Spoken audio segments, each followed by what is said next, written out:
Ban Yu-1 was born with the incredible ability inherited from his ancestor. He is able to understand any language. When he became an adult, he discovered that he could also absorb someone's skills just by touching. His grandfather always said that they were descendants of the people who built the Tower of Babel. According to the prophecy, one day a genius would be born who could retake this tower. The grandfather believed that Ban was this genius since he was a child, but the protagonist and his family did not believe this story, until one day while waiting for the university acceptance grade, he was summoned and transported to a secret academy. It is there that he finds the legendary Tower of Babel. Ban finally believes in his grandfather and decides to fulfill his ancestor's goal. The story begins with our protagonist Ban Yu-1. When he was 4 years old, the mother comments in a humorous tone that the son is already reading a book. The father replies that he is very intelligent, but the mother thinks that he was the one who taught the boy to speak these words. Suddenly the protagonist starts speaking another language, and his parents are terrified. The father asks how Ban is speaking a language they have never even seen. At that moment someone enters the house saying that Ban inherited the lineage of his ancestor. This guy is the grandfather of the protagonist, and he is carrying his little sister under his arm. He celebrates that a genius was finally born to conquer the Tower of Babel back. The protagonist's family are skeptical. They are already tired of this Tower of Babel nonsense. The mother calls her daughter Yumi and asks if she had fun with her grandfather, while the father warns the old man that he should take a shower first when he returns from the farm. The grandfather is stressed because no one believes that it was his ancestors who built the Tower of Babel. At that moment the old man decides to explain the story to little Ban. He takes his notebook and starts to make some drawings. The grandfather explains that the great ancestor of his family had an ability that allowed him to communicate with all living beings. With this power he led large groups, and together they built a tower that no one can ever destroy. This tower is the Tower of Babel. Ban was just a little boy who believed in his grandfather, but was upset when he found out that the old man did not know the location of this tower. The man promised that one day they would find and recover all the power of his family. When Ban was a child, his grandfather told many stories about the adventures of this ancestor. The protagonist felt that he really had a linguistic ability. His parents did not interfere much because they believed that Ban had fun with the old man's stories. But then the protagonist grew up and realized that that story was too crazy to be true. A few years pass and the scene changes for Ban, sitting in front of the computer waiting to be accepted into a university. His goal was to study political science. He was angry because the results still didn't come out. Deep down the boy was sure he had passed. Suddenly the computer goes off the page and some strange things appear. Ban approaches to see what happened. A blue screen appears in front of the computer in another language. He realizes that it is a different language and still manages to decipher it. The message on the screen congratulated the protagonist for passing the best academy in the alternate dimension. The boy is surprised that he can read this language. The next moment another blue screen appeared informing that Ban will be teleported to the place of practical evaluation. A countdown starts from 10 seconds. The protagonist ends up thinking it's a prank and his sister Yumi was behind it. He couldn't think of someone else to play this kind of prank. Suddenly, an acceptance letter arrives from the university on his computer. Ban can't contain the happiness of having been accepted. The countdown ends. The protagonist believes that this blue screen is a thing of his imagination, due to the mental fatigue he has gone through in the last few days. Suddenly a blue light covers the boy and he disappears without a trace. In this moment someone knocks on the door and enters. It's his sister Yumi. She looks around and doesn't find the protagonist. Meanwhile Ban is teleported and falls into a somewhat dark place. The system warns that the special exam has started for the candidate from a lower dimension. The protagonist feels his headache from the fall and thinks it's too real for an illusion. Another blue notification appears in front of him with the following mission. He must defeat the blind goblins and destroy the core of the dungeon. Ban holds his head in denial, asking when he signed up for something like this. Suddenly a noise is heard behind him and the boy turns around. The blind goblins realize they have an enemy. They talk to each other in a language of their own, but for some reason the protagonist understands everything the monsters are saying. He puts his hand to his mouth so no noise escapes, then thinks it's better to try to get away from here before these things start attacking. Suddenly the goblins separate and start hitting with the bat in all directions. One of these blows almost hits Ban. He realizes that it could be fatal if it was hit. The protagonist begins to take distance. He believes he can get rid of these monsters because they can't see, but suddenly the boy ends up making noise. the goblin runs towards him and the blow grazes his face. Ban falls to the ground and is in total silence. The first goblin asks what happened. The second replies that he heard a sound coming. From this side, he adds that the enemy must still be here. The protagonist is horrified, realizing that even if these guys are blind, they easily identify any sound and movement. Ban realizes that there is no way to continue hiding because he will be found anyway. He immediately has an idea to distract these monsters and buy time. The boy then takes a rock next to his body and throws it in front of the goblins in an opposite direction to his. Without thinking twice, the monsters go towards the noise. It is at this moment that the protagonist attacks from behind using a stone. The goblin notices that the prey is behind and runs towards him, but ends up accidentally hitting his partner. The first goblin takes a fatal blow to the head and falls on top of the second. The protagonist observes the scene. The second goblin realizes the mistake he made. Ban approaches him with the wooden club in hand. He apologizes and says that he is doing this to survive. The next moment he destroys the second goblin. The bodies begin to disappear and the system congratulates him on the first hunt. As a reward, he received the power of the upper dimension. Ban looks scared. A yellow light surrounds his arm. Then the system says that the power of the Babylonian code has been unlocked. This power will be displayed using ideogram. Ideogram is basically symbols that represent concepts of things. The system adds that the concepts of monsters are being absorbed into it. The protagonist finally realizes his new ability. In addition to deciphering any language, he can also extract concepts from things. The system says that concepts have been copied. It is recommended to store or separate this in the Babylonian code.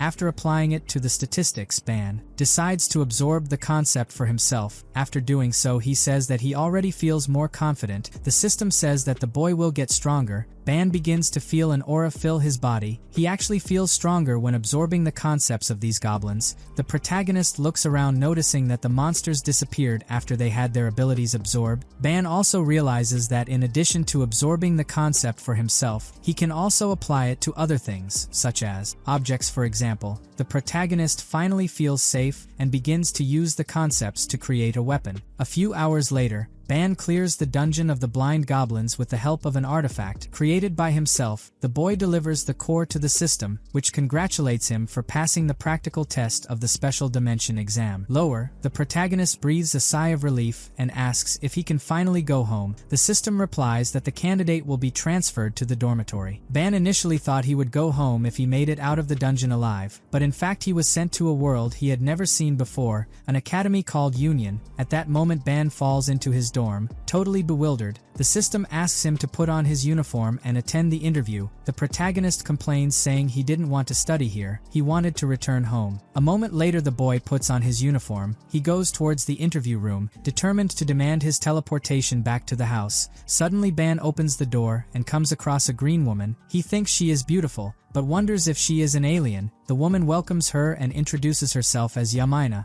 magic combat teacher at Union Academy. Ban is embarrassed. Yamina congratulates him on passing the exam. She explains that Ban has caught the attention of all the superiors. He is the first student in 500 years to create a new artifact during the evaluation. The protagonist listens to it in silence. Yamina applauds his intelligence. Ban doesn't think this is something impressive, but he believes that the difference between them is the world they came from. Maybe for the woman it was a great victory. Suddenly something catches his attention, and he looks out the window. Ban soon asks the teacher what that huge tower is. Yamina heard that people from lower dimensions have never heard about the Union Academy or about this tower. With this question from the protagonist, she concludes that it is true. The teacher then explains that this tower is the reason why the Union Academy was created. They teach the students with the greatest talents in all dimensions and help them to reach the top of this tower. This is the only objective of the Union Academy, to beat the dungeon that is the origin of all the mysteries and dangers of this world. Yamina finally replies that this tower is the Tower of Babel. The protagonist is surprised, and the first thing that comes to mind is his grandfather. The old man has always told stories about this tower, and about how his ancestors were responsible for creating it. But something still didn't make sense in Ban's head. He didn't understand why the teacher referred to the tower as the most powerful dungeon. The boy wondered if the tower was taken over by monsters.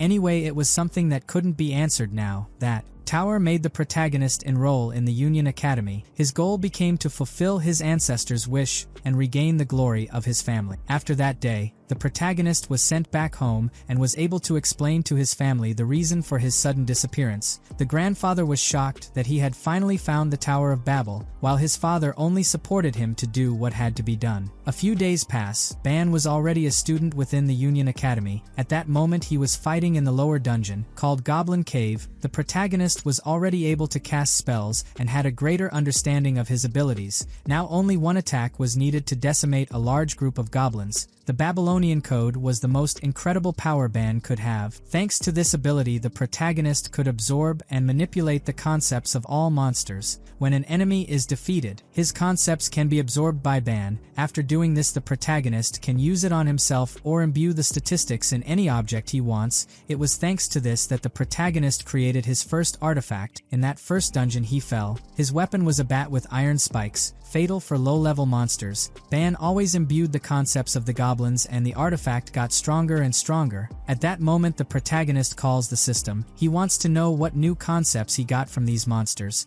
A different statistic appears in the system called soul. The boy wonders what this means. The bat starts to get excited and the protagonist asks if he wants this concept. The artifact responds positively, so Ban agrees and decides to imbue this statistic. A very powerful light surrounds the weapon. The system informs that the combined concepts form a perfect harmony, causing a transformation in the artifact. The next moment an explosion happens and the protagonist covers his face. The weapon's stats are increased. Ban realizes that his weapon is now a snake. He tries to approach with his hand and is afraid that his new artifact will not recognize him, but she is able to identify its owner. The protagonist realizes that his personality is the same as before, but now has doubts if the artifact can still turn into a magic weapon or shield. The snake wraps it in his hand and Ban decides to give it a name. He says that she will be called Eve, then decides to check if her stats have increased. Ban observes the board in front of him with his own information. The life stat seems to be a concept similar to the level in a game. The flesh seems to represent physical stats, but what the protagonist doesn't understand is why the soul stat is so high. He still doesn't understand all the names in that painting, so he assumes what each one means. Below he comes across some of his abilities. The first is called all-seeing eyes, the second is called all-hearing ears. The protagonist thinks that these abilities are probably related to language skills. After that, he turns to Eve and asks if she thinks she's capable of surprising everyone now. The snake responds negatively with his head. Ban replies that everything is fine and presses the teleport button. He reappears in the auditorium of the Unio Academy, where the entrance ceremony is taking place. All the students gather. The protagonist is shocked by the amount of people. At that moment he activates his ability called All-Seeing Eyes, which allows the user to understand the aura and strength of a target in a deeper way. That's when Ban realized that all those students were extremely strong. Unlike the protagonist who entered through a lower dimension, these regular students went through another selection process to enter the academy, but this is not something that makes the protagonist afraid. At that moment he tries to find his place in the auditorium. Suddenly someone yells at Ban and he turns around trying to understand what happened. The frog guy orders the protagonist to leave the upper dimension because he is from a lower dimension. Ban quickly obeys and starts to get out of there. This discrimination of the students who went through the regular process was expected by Ban. He already knew that these guys were going to think they were better than those who came from a lower dimension. Our boy keeps walking by the students when someone calls him. He then sees his roommate called to a slight, who also came from a lower admission. Ban approaches and realizes that the students from lower dimensions are well exiled. The chairs are far from the rest of the students. At this point the protagonist uses his skill and is surprised. The rank of these students does not seem to be from a lower dimension. Ban believes that they are strong enough to destroy those regulars. He soon tells his roommate that these places are amazing. A slight does not understand if it is irony. A slight is the roommate that Ban met in the dorm before the entrance ceremony. In the first meeting they had, the protagonist was threatened with a sword. After in a slight conversation finally understood that the boy was his roommate, they then talked about how was the training to enter the academy. The friend learned that the protagonist went through a goblin dungeon. He thought it was something very easy to do, but we all know how much the protagonist took the first dungeon. A slight says that even a new recruit with basic training could hunt a goblin easily. Ban looks silly hearing this. After the conversation, the protagonist remembers that he arrived from training and didn't go to take a shower. Then he starts to take off his shirt to go to the bathroom, but his friend has a slightly strange reaction, as if he is embarrassed to see his body. It was not the kind of reaction Ban expected to see from a male roommate. The scene returns to the current moment in the auditorium. Ban starts to greet the girls next to a slide. He can't look much at the girl with pink hair because he thinks she's too cute. She quickly turns her face embarrassed. The girl with the black eye looks at Ban in a different way, causing the protagonist to be embarrassed. She soon asks what this thing on her arm is. Ban realizes that Eve has been discovered and then decides to show her. The three of them are in awe of the snake. A slight realizes that this is the same artifact as before. He was surprised that it has changed so much in just a few days. The girl with pink hair asks to touch her because she thought it was too cute. The black-eyed one gives a satisfied smile and introduces herself as Dakoyun, daughter of a martial artist, then asks the protagonist what her name is. He introduces himself as Ban Yuwon. The protagonist sits next to her and asks if a martial artist likes to let out explosions.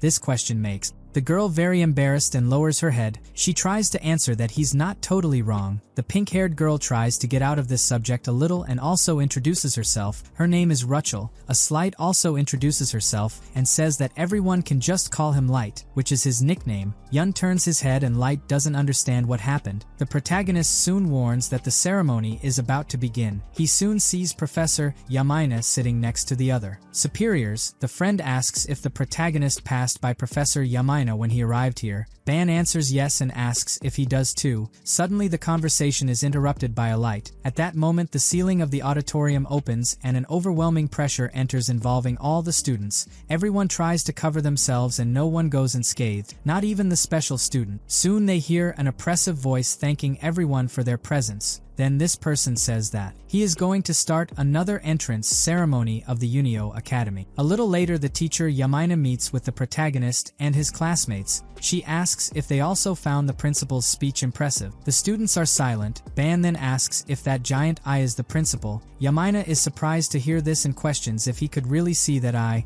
Ruchel says that most people are too intimidated to even look up. Yun looks at Ban believing that he used some kind of special method. The protagonist tries to disguise what he said and says that in fact he didn't see anything. He just felt a big eye looking at him. Yamaina replies that anyway they won't see the director again unless it causes problems. She then approaches the protagonist and asks if he wants to have a conversation with the principal. Ban replies that this seems like a curse. The teacher laughs and soon advises the group to be the best. She says that the victory of her students is very important to her. Light asks if Yamaina will be responsible for them, and she replies that that's right. Light is surprised. The teacher decides to formally introduce herself to everyone. She says that her name is Yamaina and she teaches magic combat. The teacher adds that she has been assigned as the head of her waist class, which is class 11, so from today they will work together for the next 5 years. Light asks if the lower-level special admission students should not be assigned to associate professors. Yamaina replies that normally that's right,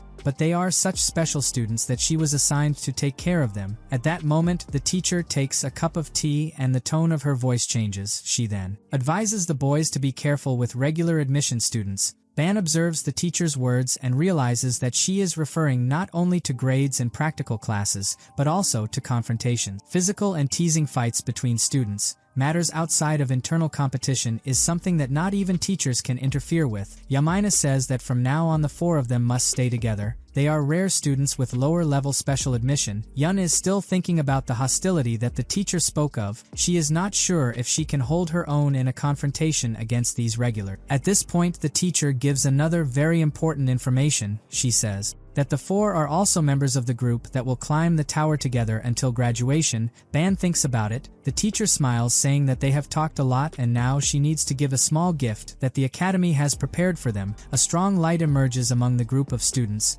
Yamaina adds that she will explain the rules and details after receiving this artifact. A little later the group held a pendant in their hands. The teacher explained that this will serve as a student ID card to identify and access all the details of the students. The group can also use this pendant to teleport to any place within the Unio Academy. At this moment the students look at the pendant thinking about what they are going to do. The magic of teleportation is what impresses everyone the most. Light then points out that they will need to keep this stupid pendant if they want to enter the tower. Whether they like it or not, they will need to take good care of it. Rachel soon asks why the protagonist was left behind. Yun replies that there is no way to know until they meet him. The girl feels internally that there is something strange. After all, in the middle of the conversation, the teacher received a call and Ban was the only one selected to leave the room. The scene changes to the protagonist sitting in a chair without understanding why he is there. The boy starts to sweat cold because he knew he was going to have a private conversation with the director. He doesn't understand what he may have done wrong for this to happen on the first day. Suddenly a voice says that the boy doesn't need to be afraid to look at his true form. The protagonist looks up towards the voice and all he sees is a bear in front of him. He doesn't believe that this is the principal. A voice then says that the protagonist can call him master. Ban agrees. The principal then says that he doesn't normally interfere with the growth of the students.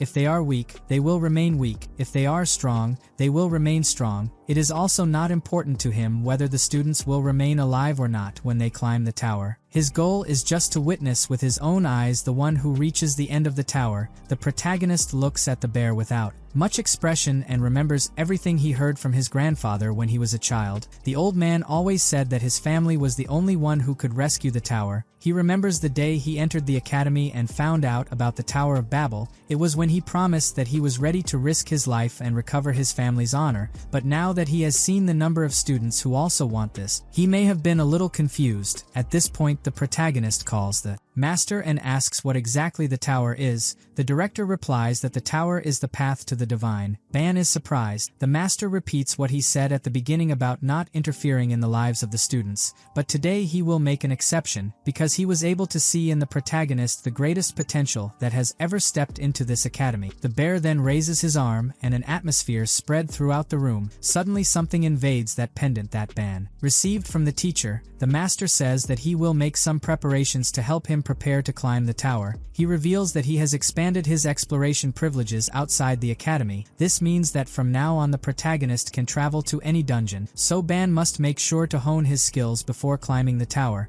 The boy tries to understand everything that is happening. The director then opens a portal under his feet and says that if Ban makes any progress, he will unlock the next privilege for him. Before being teleported, the protagonist asks what kind of privilege. The DM replies that maybe a solo exploration of the tower. Ban falls into the hole. The director says he is looking forward to the next meeting. Suddenly the protagonist falls into the teacher's arms. The woman asks curiously how the meeting with the director went. Ban realizes that he is close to her melons and quickly walks away. Yamina says that the director always dismisses visitors like this. One day he will get used to it. She takes a look at Ban's pendant and realizes that he has been given permission to leave the academy. The protagonist says that the headmaster told him to quickly improve his skills. Yamina says that this is a big deal. Now he can freely explore the outer dungeons outside the tower and can visit outer towns at will. This also means that Ban will gain much more experience and preparation than the others. To be honest, at first the protagonist did not understand that the director saw ability in him. In fact, the boy thought he was so weak that that's why he was getting supplementary classes. Teacher Yamina soon says that she is jealous. Teachers are usually too busy to go around. Ban asks if it's true. She replies that the Unio Academy is designed for the students, so the teachers should be in charge of providing everything they can to them. Now she's jealous because the protagonist will be able to leave the academy and even visit stores. The teacher then approaches Ban's face and says that there is a beautiful outdoor city that she can recommend. Her name is Ronica. The protagonist feels a little embarrassed and asks if he should bring her something from there. The scene changes to a little later. Ban is walking outside the gym. He remembers that the teacher asked him to bring 2 bottles of wine called honeymoon. It is made by the priests of the temple. Ban did not expect that the teacher would ask a student to bring alcohol to the gym. Anyway, this is not something that needs your attention now. At that moment, the boy takes a deep breath, thinking that he should use the privileges to his advantage. He then opens the inventory and realizes something. The bag that his grandfather gave him before he returned to the gym was there. At that time, the protagonist was organizing his things to go back to the gym. That's when his grandfather arrived with a bag and said he could take whatever he wanted from there. Ban opened the bag and found pure gold. He asked if he could really take something like that. The old man laughs, saying that these are the legacies of his ancestors who dedicated themselves to finding the Tower of Babel. The protagonist thanked him very happily, but soon after they got into an argument because the boy didn't know how he was going to bring all this to the academy. Back to the current moment, the protagonist thinks that fortunately he has the inventory for it. His grandfather always said that gold is valuable anywhere in the world, so he decided to pick up some pieces before going around. Ban notes that the preparations are complete and decides to venture out. A little later he arrives in a city and realizes that even though it is another dimension, the urban landscape looks quite similar. Suddenly he notices some small spaceships flying everywhere. The passersby are also very different from the ordinary people of his dimension. At that moment someone called the protagonist. Two green guys ask who he is and what he is doing here. Ban doesn't have time to answer because the guys soon recognize his uniform. They see that the boy is from the Union Academy. The men immediately pay respect and introduce themselves as guards in charge of the western border of the academic city Ronica. The way the men act draws the attention of passersby around. The protagonist also introduces himself as Ban Yu-won and says that he is a first-year student at the Union Academy. One of the guards asks if he received permission from the director to leave the academy. Ban replies yes. The master said he could explore freely. The guard then says that it is thanks to the hard work of the director and the academy team that the city remains peaceful to this day, so he thanks the protagonist for his presence. The boy. He is a little embarrassed listening to all this. The second guard offers to help the protagonist if he needs it. Since he is a first-year student, he probably doesn't know much about the city or its workings. Ban really understands that he is a great help and asks if men can do it. The man replies yes. This is part of a guard's job, so Ban can feel free to ask anything he is curious about. The protagonist soon points to something that looks more like a flying car and says he would like to get one of those. He asks how much it costs. Moments later we see the boy on top of a floating bike at many kilometers per hour. He is really enjoying the fact that he is out of the gym. The guards watch him fly at full speed. When the protagonist asks the price of flying cars, the guard said that the basic model of the floating bike cost 250,000 ronias. It's quite expensive for them, but not for the protagonist who had several gold bars in his inventory. He took one out and asked if that was enough to pay. The guys opened their mouths in surprise and one of them soon asked where Ban got such a large gold bar. The scene comes back to the protagonist on his floating bike. He discovered that a single gold bar is worth 7,500,000 ronias. Ban doesn't even know how to thank his grandfather for forcing him to bring something like this into this world. Suddenly Eve appears on his arm. The protagonist asks what she thinks of this floating bike. The boy reports that it was infused with Yo and Gue, turning her into a living artifact. The protagonist adds that her name is Lilith, and he hopes that his artifacts will have a good relationship. At that moment the boy begins to repeat the things he has already done today. He has already taken the drink from teacher Yamina. He has already got a friend for Eve, so he concludes that it is time to go back to school. The scene changes to Ban. Light hands him a glass of water, and we can see on his face that he is angry. The boy scolds the protagonist for disappearing without saying anything and now coming back hungover.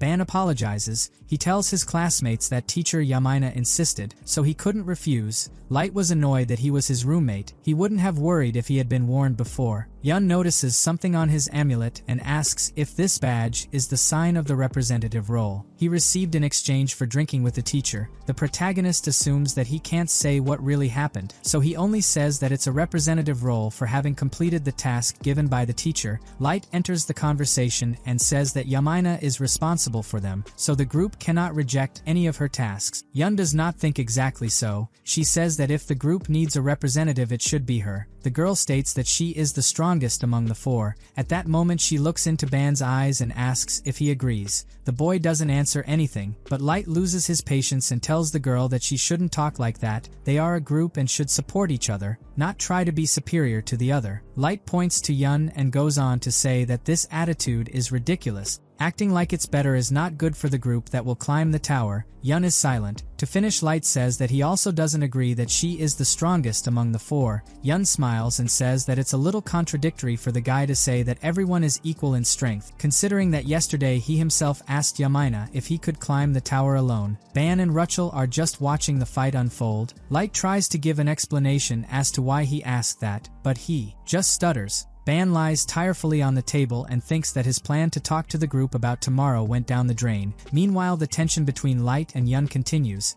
At first the protagonist didn't want to be the representative of the four, but now he kind of understands why he was chosen by Yamaina among the members of the group. Ban sees Light as someone with ridiculously strong pride. Yun is incredibly self-centered and bound to make enemies, while Rachel is surprisingly good. She doesn't have the personality to lead other people. Thinking about it, the protagonist decides to give his opinion in the group. He raises his hand and says that the representative doesn't necessarily have to be someone stronger. Yun questions why he thinks so. Ban replies that someone stronger will make all the decisions of the group on his own, and the representative's goal is to unite the members. But if he acts like this, he will end up separating everyone. The three look at him, understanding his point of view. The protagonist continues to say that anyway, the president of the class needs to be someone who can offer fair and good solutions for everyone. That's why he thinks he should be the representative. Yun gets up from the table and says that since the teacher has the authority to appoint the class representative, she will accept that he has this position. Ban thanks him. Suddenly the girl's face darkens and she says that honestly the only person she really wants to lead is him. The protagonist asks what that means. She says that she is willing to accept the unnecessary to conquer the tower.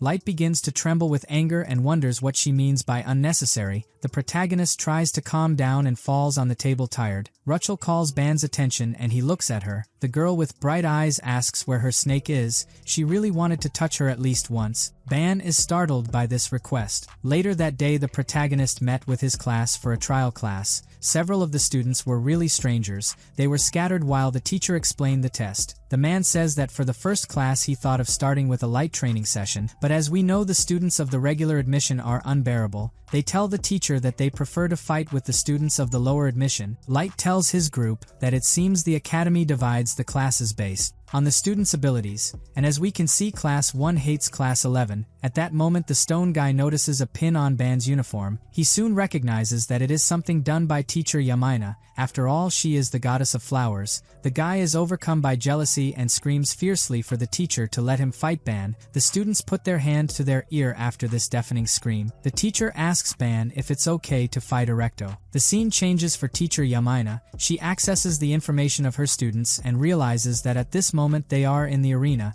in a joint task with the special upper class. The woman is scared because there is no way for a class from the lower dimension to be able to train with the class from the higher dimension. Yamaina is worried about her students. She tells herself that she doesn't know who prepared this prank, but she feels that this person did it out of malice. The scene comes back to the protagonist and he apologizes to the teacher, claiming that he is not at the level of these students and does not think he can win. The teacher replies that this is not an excuse. Ban wonders if this guy is trying to help the regular students humiliate the lower admission. He then turns to the teacher and says that it is not an excuse, that's the truth. Ban adds that he was accepted as a special admission student because of his unique ability, not because of his combat skills. The protagonist even says that he has other ways for the teacher to evaluate his ability as a special student, so it wouldn't make sense to force him to fight. The man gets stressed by the way Ban speaks and starts yelling. He asks if the boy is trying to teach a teacher. The protagonist asks if he is not an assistant teacher. The man does not accept this question and takes 5 more points from the ban. In total, the boy has already lost 7 points for not obeying the teacher. Ban takes a deep breath, wondering if this is how this guy is going to play.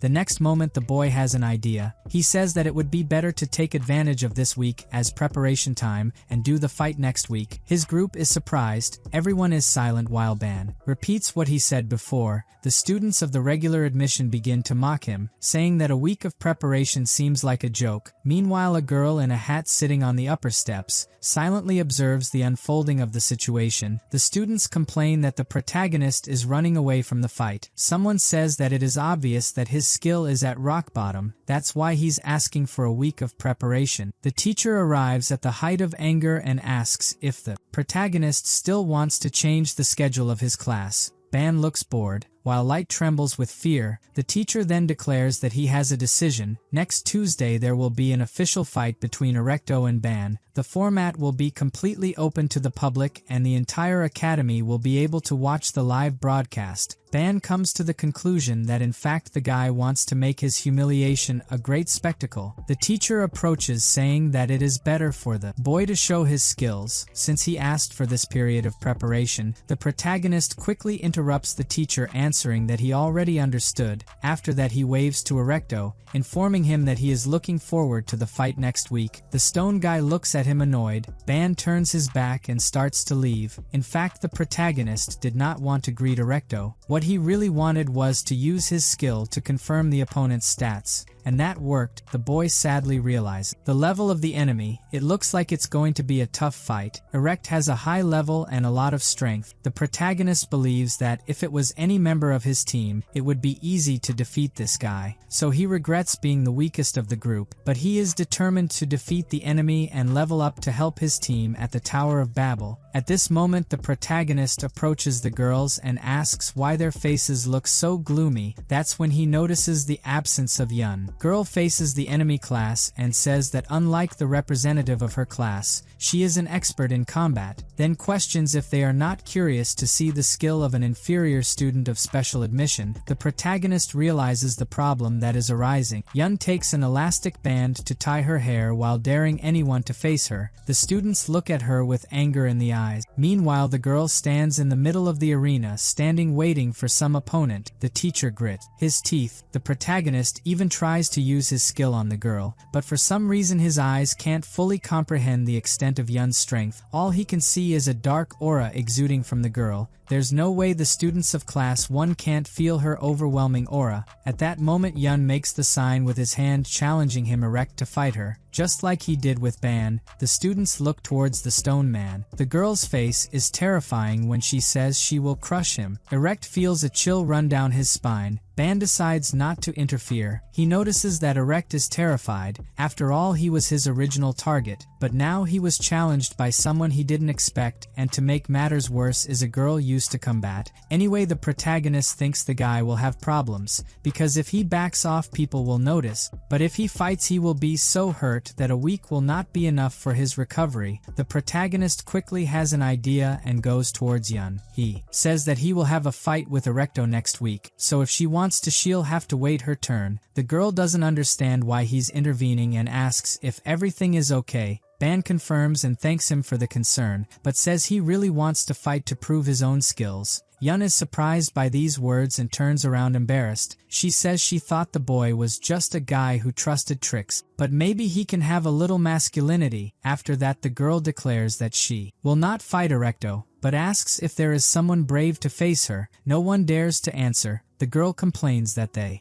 were barking so loud a little while ago, but now that a real threat has appeared they are hiding like a dog. Yun starts to walk away when suddenly someone asks who she is calling dog. A man with horns says that it is always the weak who unite in packs, the same ones who pretend to protect their little groups. Yun looks expressionlessly on his face, while the protagonist wonders who this guy is. Even among the special class he seems to be on another level. Light says that this guy is Ortima, a ruler of the Kedius dimension. The protagonist seems confused without knowing who Ortima is and what dimension is Kedius. The friend explains that excluding the Union Academy, there are 10 dimensions with the highest hierarchies. Ortima comes from a family that rules one of these dimensions, which is called Kedius. Ban finally understands the size of the problem. The climate closes 100% between Yun and Ortima. A few minutes later the guy approaches the teacher and asks for something. Ruchel asks what the object in the teacher's hand is. Light replies that it is a recording device. They must be filming a public video. The teacher soon throws the object up. The protagonist asks what happens after it is filmed. Light replies that as far as he knows they share everything in something called an intranet, but he doesn't know what that means. Ban quickly opens his system. The friend asks if he knows what an intranet is. The protagonist replies yes. It's a network created by companies or educational institutions to exchange information. At that moment Ban opens AniTube and shows it to them. Ruchel immediately finds the channel where the live broadcast of the academy is being held. The protagonist realizes that the professor is doing the will of the students for higher admission, but is confident that the guy will not have his glory. At that moment Yun and Ortima face each other, both exuding an oppressive aura. Yun calls the guy a newbie and says he will let him take the first step.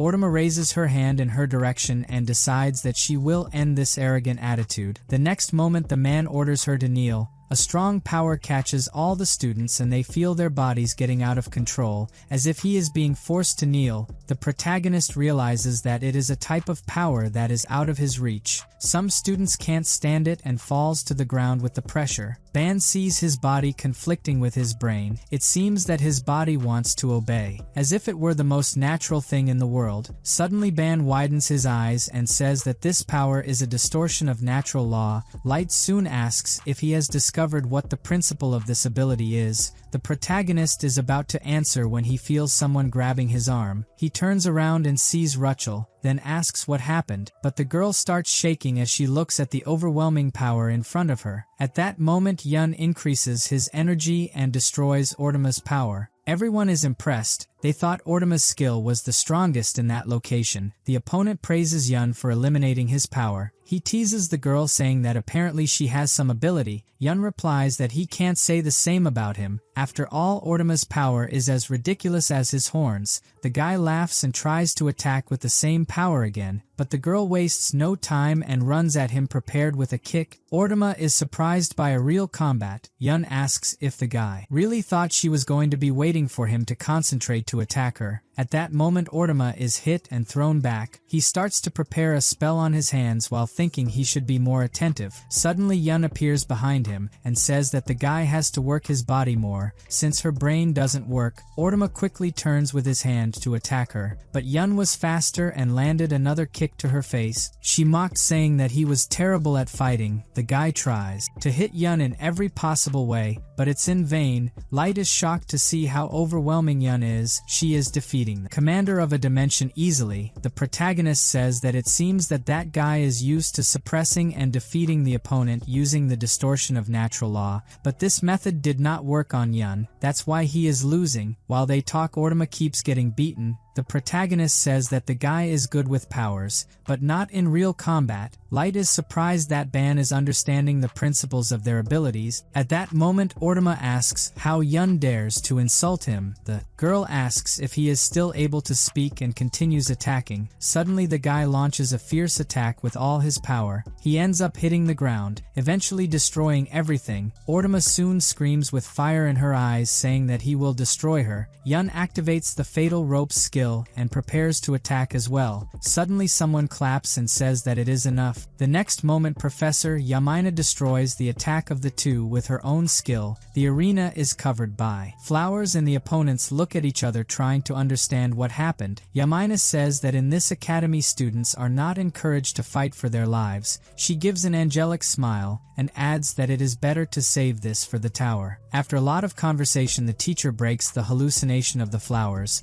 Ban is shocked that it is an illusion. He even managed to smell the flowers. Ortima just turns his back and leaves. Yun praises the teacher for being quite strong and retreats to her group. She asks the protagonist how it went. He replies that the girl was amazing and was about to say more things when Rachel hugged him from behind. Ban asks if anything happened. The girl just trembles. He realizes that she is still scared of Yun and tells himself that this is cute. Suddenly their attention is drawn to Professor Yamina. She tells Professor Farrell that he deserves a punishment. The guy keeps his head down while being scolded. Yamina says that he continued even though he knew things could go wrong. Farrell apologizes, but Yamina says that this will not end with a simple apology, so he must be prepared. After that the teacher leaves. She approaches the protagonist and her mood soon changes. Yamina adjusts his brooch and says that he cannot use his gift wrongly. The students are shocked to see how the teacher totally changes her personality with Ban. Yamina says goodbye to the students and leaves. The protagonist realizes that the teacher's intention was to calm things down, but now it seems that she has shaken it even more. At that moment the students look very angry at Ban, as if the boy had stolen something from them. The next day the news about Yun and Ortima's fight spreads. Everyone comments about an inferior having beaten a regular admission student. Someone comments that the first-year students look amazing. The recorded video shows exactly how Ortima had no chance at all. In the video also appears the protagonist and the teacher. The students notice the way she treats him and ask what this boy has. The scene changes to the protagonist and his team. Ban reads some comments from that video and says that the whole world seems to be talking about them. Yun says that there is something very strange about it. The protagonist asks what it is. She then comments that Ortama was the guy known to have the greatest potential in Class 1, but it turns out that she noticed a girl in a hat in the upper corner of the stairs. Yun felt a much greater power coming from this girl. Ban replies that she couldn't notice nothing. Meanwhile, Light says that Ban's name is spread throughout the school community. The protagonist says that he is being targeted because the students are afraid to challenge the true potential of his group. That is Yun. The girl angrily asks if the protagonist knows what the students are really talking about. His name is not being mentioned in anything involving the fight. Ban preferred to act as if he didn't know that people were talking about him and the teacher. At that moment, Light draws attention to Rachel, who is sitting far from them. It seems that the girl doesn't. He managed to overcome the fear he has of Yun. The protagonist doesn't understand how they are still sharing the same room. Suddenly he has an idea and takes something out of the inventory. The boy is determined to make Rachel feel more comfortable. He then takes out a special elixir jelly concentrated in thousands of fruits. It promotes the overall growth in the statistics. The protagonist offers the jam to his friends to spread on bread. Rachel smells it and looks towards the jam. Light and Rachel start eating. They are surprised by the taste and comment that this jam is the best thing in the world. The two devour everything that comes their way. The protagonist looks at Rachel and calls her to join them. In the blink of an eye, the girl approaches with the chair close to the protagonist and asks if he could make one of these for her too. Ban quickly hands her a loaf of bread. She eats it and says it's very good. The fruits are fresh. Light is impressed that this jelly is made by Ban's skill. Meanwhile, Yun asks to eat more. The protagonist replies that she can eat as much as she wants. She says that she feels like she is eating something precious. Ban replies that it is not that expensive. Besides that they are a team. The best thing is to share it with everyone. Rachel continues to eat her bread, all happy. Meanwhile, Yun refuses to eat for free. Even though Ban says that everything is fine, she suddenly gets up and pulls the protagonist by the tie, then says she will personally teach him a martial art in exchange for this elixir. Ban looks on in disbelief with the bread in his mouth. Suddenly, Yun uses her pendant to teleport with the protagonist to a training room. The boy says that they left in the middle of the meal to come here and asks what she will teach. Yun uses a wooden sword and asks him not to move carelessly. Suddenly she runs to attack and Ban is taken by surprise. The sword stops inches from his face. Yun laughs, saying it was an impulse. The protagonist is paralyzed. He notes that it was a movement without an ounce of hesitation or doubt. It's hard to believe that this scam was executed by a human, but it was at that exact moment that Ban discovered a new concept called penetration. The protagonist wonders what it means. At that moment, Yun tries to get his attention and asks him to concentrate. She explains that an impulse doesn't exist in just one form. It can be done with anything. The girl soon shows the most basic and fundamental meaning of an impulse. She makes a quick movement with the sword and pushes forward. She makes a sequence of the same movements and again to the wooden sword near the protagonist's face. Yun finishes by saying that there are numerous variations, but these are the basics. He only needs to worry about making an impulse. The protagonist understands a little of the basic concepts that she wanted to convey, but he also knows that this girl has trained for years, so for her it will be easy. At that moment, Yun asks if he wants to try. Ban replies yes. However, he asks her to be patient because it will be a clumsy imitation. The girl is in the background laughing. She says that she spent years mastering this, so it wouldn't make sense for him to learn so fast. Suddenly, the protagonist surprises her. He makes the same sequence of movements and stops the wooden sword inches from his face. The girl is surprised and wonders how he understood the concept just by looking. On the other hand,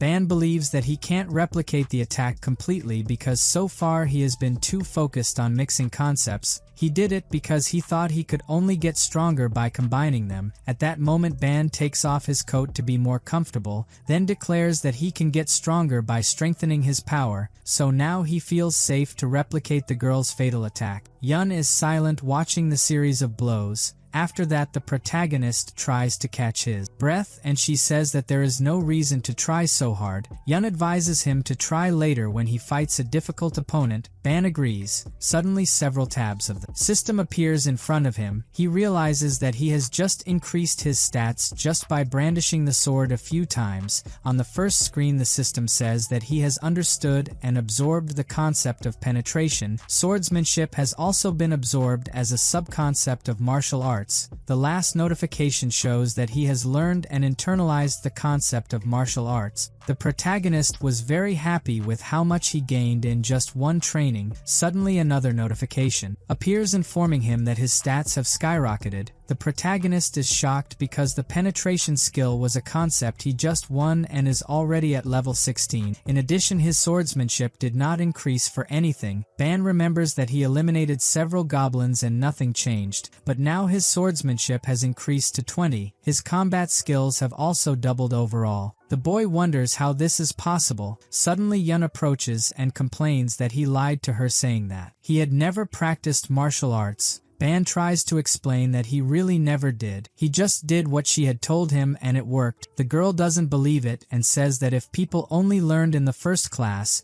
they wouldn't need teachers. The protagonist shakes his head agreeing with his thought, but says that maybe he learned fast because she is very good at teaching. This statement made the girl very embarrassed and her cheeks turned red. Ban goes on to say that for the first time watching her movements, he felt the depth behind them. These words made Yun even more shy. The protagonist couldn't stop praising the girl. She preferred to turn her back so as not to show that she was embarrassed. Ban soon says that anyway he loved her teachings and intends to pay with the jelly elixir that she liked, but Yun replies that this does not make up for what she taught today. The protagonist asks if she is serious and questions what she needs. The girl laughs because her plan worked. She then gives an angelic smile and says that he doesn't have to worry, but makes it clear that in the future he will figure out how to pay her. Ban is surprised because he has never seen such a smile on this girl. Yun soon returns to his normal mood and says that they need to go to the next class. The next moment the girl activates her teleportation and disappears. The protagonist stands there thinking to himself that she can also have an adorable expression. The scene changes to Rachel and Light, both walking through the gym courtyard and fiddling with their cell phones. Suddenly a guy bumps into Rachel and pushes her back. The girl gets a fright. The blue-haired student asks where she is from. Rachel simply paralyzes. The fear is so great that she can't give a word. Light soon intervenes and says that Rachel is in the same class as him, so he questions what the guy wants. The student gets annoyed by Light's sudden intervention and starts cursing. The protagonist and the black-eyed girl arrive at the place of the next class. He says he hopes it's not too late, and she replies that she thinks they are on time. At that moment the guy who was trying to pick a fight starts to leave and tells Light to be careful. The protagonist asks his friend what happened between him and those guys. A little later the group attends the class. The teacher says that the history of the Unio Academy does not begin when the director founded the school, but from the moment the tower appeared in the primordial dimension. Suddenly someone takes a picture of Rachel. Those same guys are also watching the class. They comment among themselves that this girl shouldn't even be here. The one with blue hair says that he would give a queen's life if she decided to marry him. Rachel feels these looks from afar and feels uncomfortable.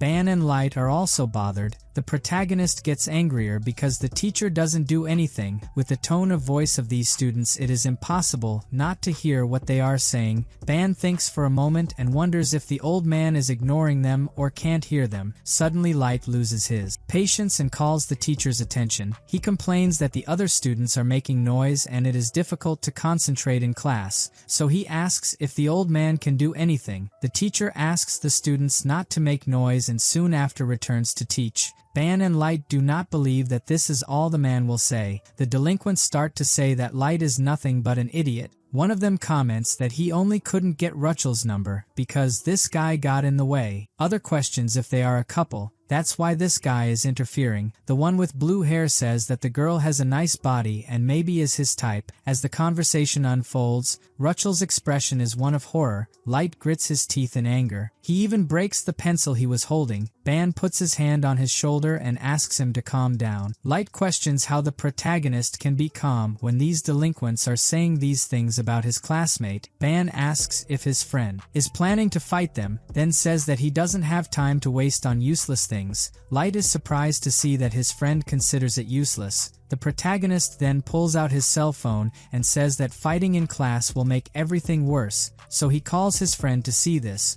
Light realizes that Ban is watching a live broadcast on ActionToon again, this time from their room. He asks what that means. The protagonist reveals that he will solve the problem. He is doing this broadcast himself and expects all the students to hear what the delinquents are saying. Light is shocked. Ban laughs frighteningly as he says that the idiot's conversation is being recorded and exposed at this moment. The guys keep talking like if everything was right. Meanwhile, Eve holds a small camera behind the boys. Suddenly several negative comments about the action of the delinquents start popping up on the protagonist's screen. The guys are being called idiots and disrespectful. In addition, they also spoke ill of the tower. Someone asks if the teacher won't do anything. The protagonist of his group carefully observes the negative comments, which for them is positive. Yun praises his intelligence for doing this. Light is also pleased. Yun asks if Ban put the title of History of the Union Academy to reach public opinion and possibly the superiors. The protagonist replies that he wants to make sure the guys are ruined. Rachel watches everything that is happening. Suddenly one of the delinquents asks what kind of comments are these that he is receiving. The trio soon realizes that they are being recorded and the blue-haired one orders them to look for the camera.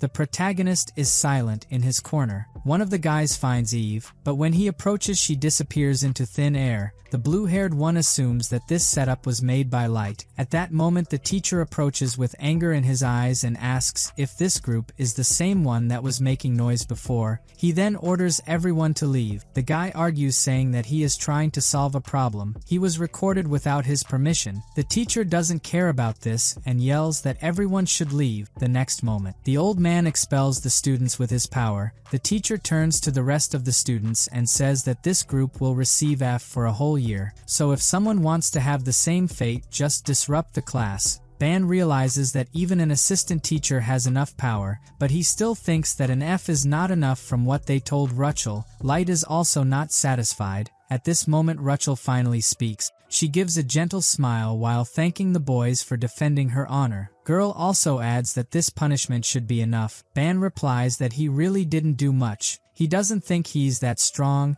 and that's why he thought of another way to deal with the situation, so there's no need to thank him. His friends gave a smile pleased that everything worked out. The next day in the training arena, the protagonist's team had the bad luck of practicing in the same arena as the group of delinquents. While Light was called, Rachel hides behind Ban in fear. The blue-haired guy approaches and Light asks what he wants this time. The leader calls him an insect and demands that he explain what happened yesterday. The red-haired one says that thanks to that damn broadcast yesterday, his semester score is ruined. The guy in the mask adds that now they are being avoided even by his friends. The protagonist looks around and notices that the teacher is sitting. This one also looks like he won't do anything. The blue-haired guy gets annoyed and asks what the boy just said. Light quickly changes his mood. His eyes turn black. He then agrees to repeat and calls everyone barbarians. The group goes crazy and interprets this as the worst swearing in the world. The leader pulls a knife close to his face and starts trying to embarrass Light, saying that he is from a lower dimension. Suddenly a sword flies by and lands gracefully in Light's hand. The protagonist and the girls are surprised. System soon notifies that Ban has discovered a new concept. The sword exudes an intimidating yellow power. The blue-haired guy begins to tremble. Light brings the sword to the enemy's neck, who surrenders and kneels on the ground. The protagonist realizes that his friend has totally changed. His aura is different. It seems that Light is overflowing with anger.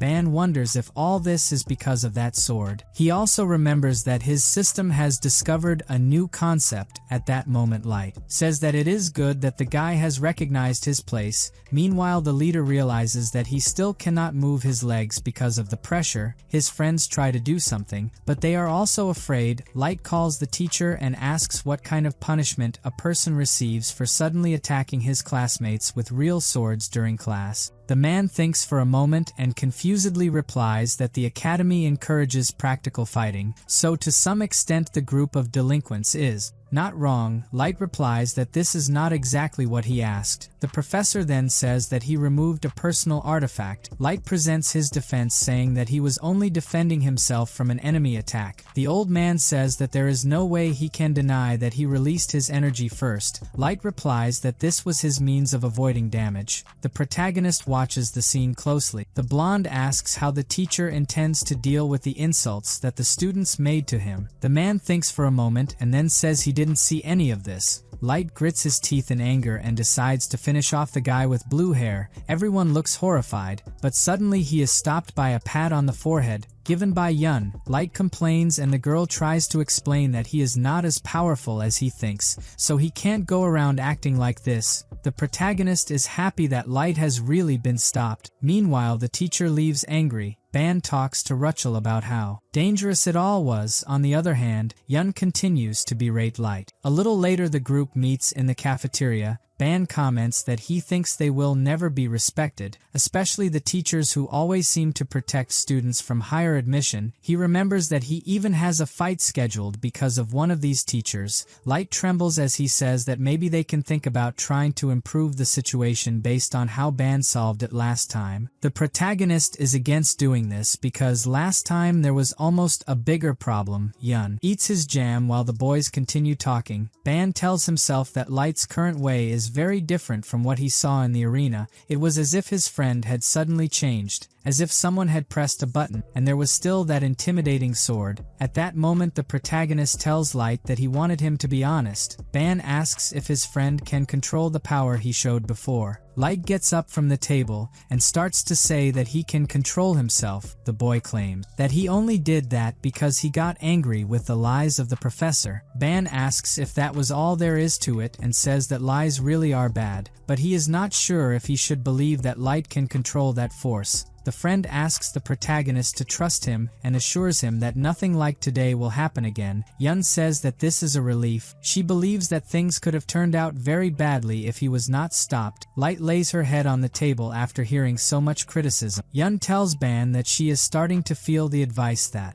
Teacher Yamina gave a few days ago about the regulars. The girl believes that if they continue like this, school life will get more difficult. So as a representative, she thinks that the protagonist should think of something for their future. The girl says she is willing to listen to him. Ban is taken by surprise. He remembers that over the last few days while living school life, he definitely began to realize what was bothering his team, the mentality of superiority based on birth or strength, and especially the strange contempt directed at the lower dimensions. Thinking about it, the protagonist wonders what outsiders like them could do in a place where these things are considered common sense, with no idea what to do. He asks the group what they think needs to be done to gain the favor of a wide and unspecified group. Light replies that he believes that conversation can bring people together. Yun, on the other hand, thinks that power is more effective. Ban replies that they are both wrong. He then makes the camera sign to the group and says that what he needs to gain the favor of a group is his appearance.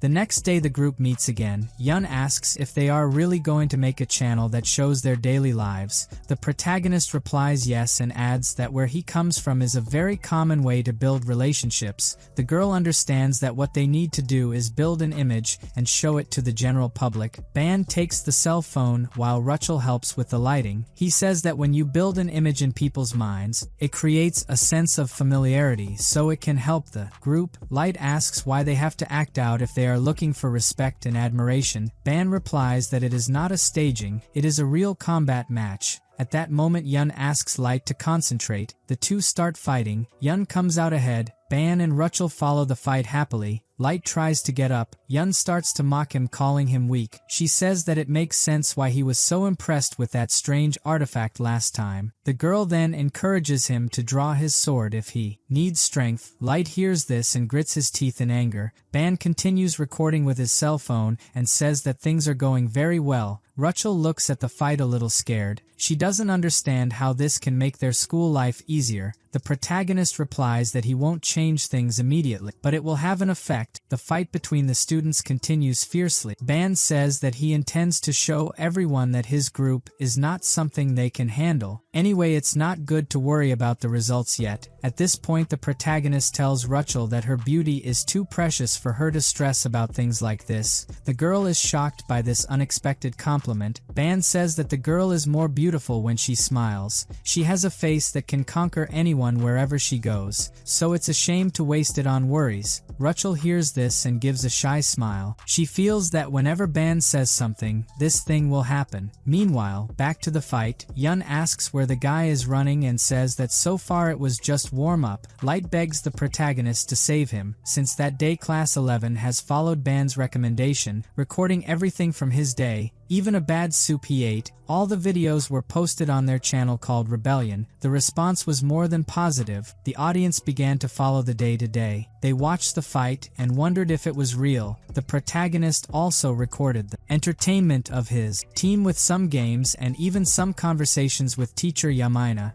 In addition, viewers always begged to see Rachel, claiming that she was very cute. The audience was loyal and always entered to see the videos, until one day the Rebellion channel posted an event, informing that the next day her group was going to start climbing the tower.